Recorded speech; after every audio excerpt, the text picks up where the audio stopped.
Acesta este un mesaj către voi, cei care conduceți destinele acestei țări. Suntem îndeajuns de maturi pentru a înțelege ce se întâmplă în România de astăzi.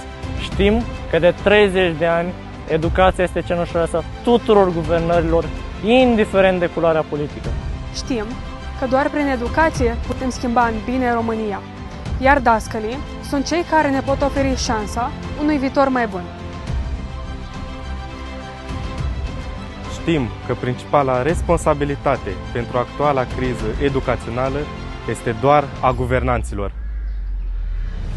Nu încercați să dați vina pe profesorii noștri pentru situația gravă în care ne aflăm astăzi. De 30 de ani ați distrus învățământul românesc, ducând în derizoriu instituția profesorului. Acum, noi, elevii, vă spunem răspicat: Ajunge! Ascultați-ne, profesorii! Îndepliniți-le doleanțele. Prețuiți așa cum se cuvine educația. Noi suntem alături de profesorii noștri. Un profesor fericit înseamnă un elev fericit. Dacă educație nu e,